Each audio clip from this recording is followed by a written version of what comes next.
idea of Gloria Clay, the presenter of this technology of the wisdom of words. This CD consists of 7 pieces as a sample of the thought process of the teachings of how words can be arranged in a position of power, and how this arrangement awakens a different perspective to one's thoughts. The first piece is called Imagine This. The second, I Am. The third, Destiny. The fourth, Change. The fifth, The Teachings of the Circle of Knowledge. The sixth, Letter to President Barack Obama. And the seventh, Reality.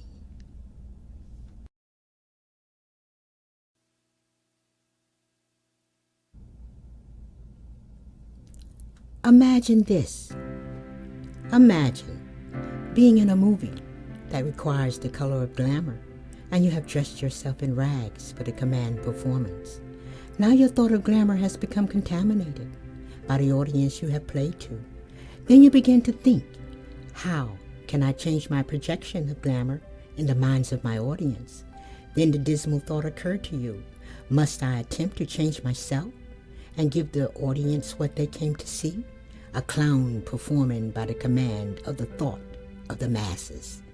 It then occurs to you that as an actor displaying skills of his trade does not necessarily feel as that I am presence of the inner audience of your soul group, and thereby begin to feel as if your entire being has become only the illusion of self you have been commanded to perform on a stage of life, lending no purpose to your existence in the world. So you search the banks of time in the eyes of your beholder, who spits the seas of emotions, rocking your ship, causing an uneasiness, and this calls your I am presence to the defense of the illusion of time. Then the command performance is over since eternity, and the audience has now fallen asleep, and you find yourself wondering, I am. Who am I? I am an idea. Where did I come from? I have always been. Where am I? I am everywhere. When was I born? I existed. I always was. How long will I be here? Forever. What is life? I am life. I am a continuous process of energy, of mind, of thought, of ideas moving throughout eternity. What shall I do? I think I will create for myself a universe of heavenly wonder, of the vastness of space. The universe is in motion now. I created it to have constant movement. What shall I do now? I know. Why not make of myself a man, so that I can enjoy myself and my creation? Now that I have made myself an idea of a man, I can now feel myself, and I feel the need to share myself. I think I will create myself, a part of myself, that I can enjoy and share with myself, and that part of me can also enjoy and share me. Now that we are two, united and sharing as one, why don't we create individual ideas of ourselves, giving birth to an army of ideas, existing by us, of us, for us, in one mind and throughout eternity? And so it is.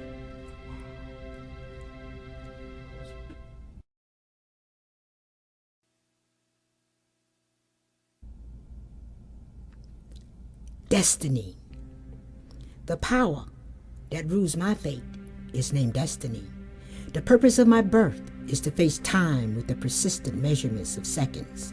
These seconds tick away the steady stream of minutes, giving light a day for 24 eternal hours. Let not time beacon you from your youth, giving promises of future days that leads into the darkness of forgetfulness.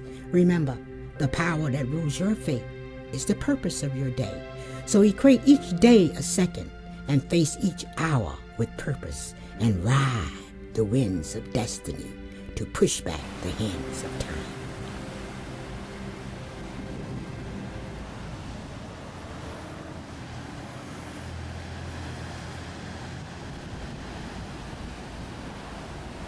Change. One of the attributes of a warrior is to have impeccable timing. The year 2000 holds an abundance of stored magical energy. The knowledge of this magic moment renders an excellent opportunity to glide with ease into the new millennium on the wings of the prophets. That is, if we wake up on time for the flight. It is difficult to see the world with our eyes closed, and equally as difficult to be about change if we are asleep in a dream state. A dream is always a more pleasant state of our being than waking up and finding ourselves in a nightmare. We have to begin to pay attention to change as meaning more than pennies or quarters, or even the rare sight of the limited edition of the Kennedy $50. Wake up and greet the dawn of change. Dare to dream the 2,000-year-old dream of change. Accept this magical moment in abundance, and know the impeccable power of a warrior is the strength to persist rather than resist. Resistance doesn't have the power to hold back the power of change. However, with the persistent tick of time and without effort, the power to wake up and seize this opportunity to glide on the winds of change into the new millennium is the gift of time. Happy birthday, Rip Van Winkle.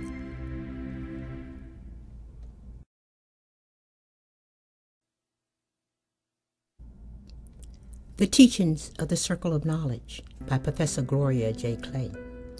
We seem to be a society of angry people, and angry people are fearful people, and fearful people are not balanced. And balance is needed to stand up, and standing up is what an angry person cannot do for fear of falling.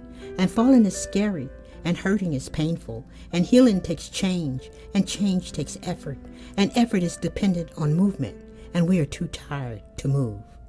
Why do we feel the need to talk our walk when it comes to walking our talk? We are not ready for that much effort. Have we given all of our power to the sensations of the tongue, not realizing that we have lost control of our senses? What are we teaching the children? A servant society will always teach lack as if it were a virtue, and we are always the hidden curriculum which teaches us to buy into the sound of more, knowing that we see ourselves as less, as viewed by the mirror image of lack, with all of its fingers reflecting back at us, and all at once. Once such a movie is made, we may never walk again, because now we have a companion named Sick who refuses the eviction papers. So we wake up one morning and find ourselves sick and the property of the medical society. Now we become sick and tired of living and scared of dying. How are the children?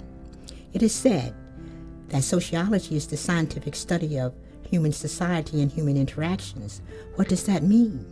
Does it mean that the way human beings interact with each other is what forms a human society? What kind of society do you live in today? Is it a peaceful society? Is it an angry society? Is it a technological society? Is it a society that values the elderly? What will our society look like 20 years from now? How do you interact today with each other? Personally, by phone, by text, by email, or by mail? For any effective change in society to succeed, the mind must be fed the food that gives it life, energy, and joy. The mind does not seem to be in the body, so where is it? Could the mind be the brain waves of each of our thoughts, picked up and acted upon by others? How does the radio work? Do our minds work like a radio, broadcasting our thoughts and beliefs? Is the sick role a behavior of deviance, which has been legitimized? Where do the role players of the sick end up? In the healthcare system? Are prisoners in jail because of some kind of deviant behavior? Or is deviant behavior an excuse for the jailers to feel normal? A people without vision shall perish is the real truth. We can buy glasses to correct our eyesight, but what is vision? And does vision have a cost? Is vision today blurred by the sight of survival? Are the children well? The revolutionary aspect of the mind may be the mind's ability for change, and when a seed of change is planted, a social movement is growing. That this social movement has the ability to turn the other cheek, not because of a weakness, but because of the strength it took to turn its head and to let go of the past behaviors which has led other societies into a stagnated state of consciousness and ruin. Do we have that much strength? The power of the word is demonstrated in this writing as a tool to reawaken the subconsciousness of the minds of the people, to feel the wisdom in the words spoken as, "You create your own reality and see the wonder of the way words build worlds. How do you see the worlds around you? As the children of your creations? The foregoing has been a presentation of an alternative way for the encouragement of student participation, that this method has allowed students to tell you what they already know, leaving you with the knowledge of that information needing to be addressed by the teacher, who now understands how to teach students more than they thought they knew. The basic theme of the class is guided by the words of each one, teach one, with the understanding that the student always becomes the teacher. With those seeds planted, the students find that their voices are heard as they become more confident in themselves and their classmates' ability for patience, respect, understanding, and the need for unity, as the sharing of ideas has now evolved into interest and pride, as each student's creativity has been stimulated by the thoughts and ideas shared in class participation.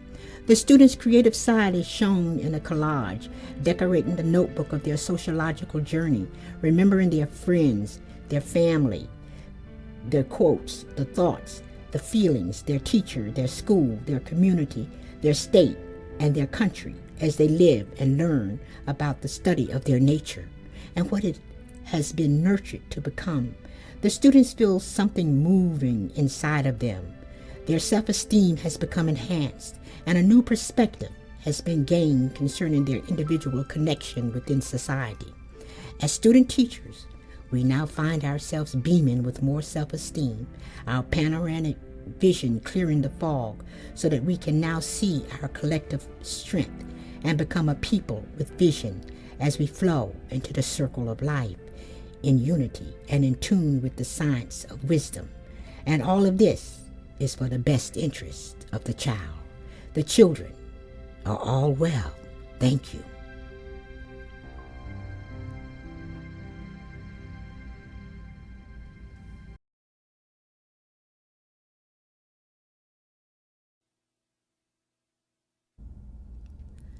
July 20th, 2012. President Barack Obama, 1600 Pennsylvania Avenue, White House, Washington, D.C., 20501. Reason, education. Dear President Obama, humanity is going to need a substantially new way of thinking if it is going to survive. Einstein. A good society must be founded on wisdom derived from truth and reality. Plato. Isn't it a bad thing to be deceived about the truth, and a good thing to know what the truth is? For I assume that by knowing the truth, you mean knowing things as they really are. Plato. Because a free man ought not to learn nothing under duress. Compulsory physical exercise does not harm the body, but compulsory learning never sticks to the mind. True? Then don't use compulsion, I said to him, but let your children's lessons take the form of play. You will learn more about their natural abilities that way. Plato, 380 BC. The teachings of the Circle of Knowledge is not a new NEW way of thinking, but more of a new KNEW way of thinking, recycled and remembered.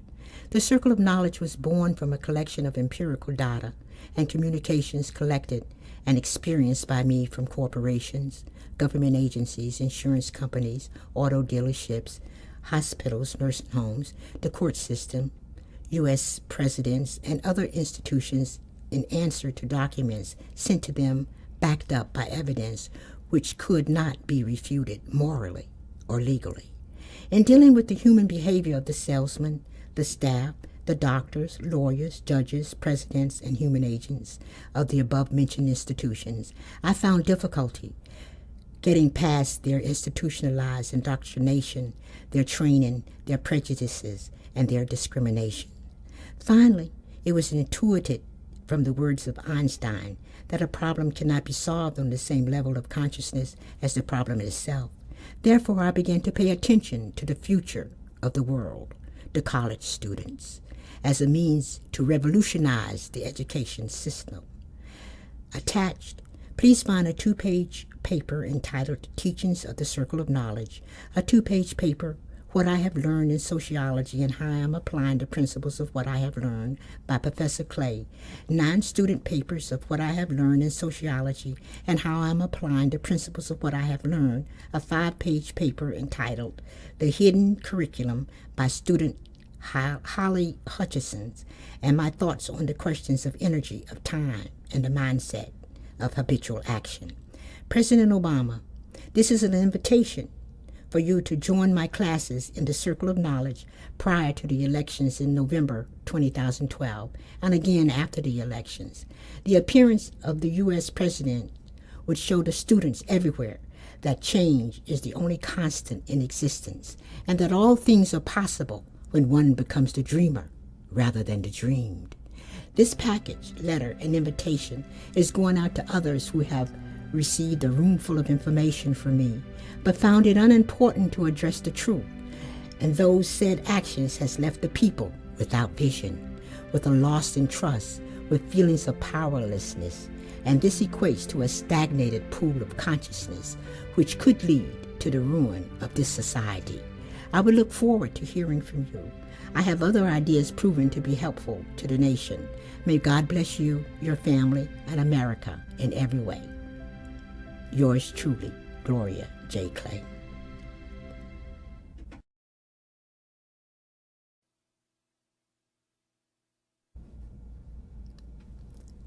Challenge for today from Gloria's Corner of Mind Expansion, Reality. We create our own reality. There are 3 kinds of people in the world: those that watch things happen, those that make things happen, and those that wonder what happened. The first pictures which flash in our minds are those of the watchers and wonderers.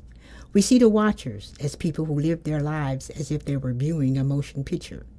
If the scene is a tragedy, they cry. If the scene is a joyous one, they laugh.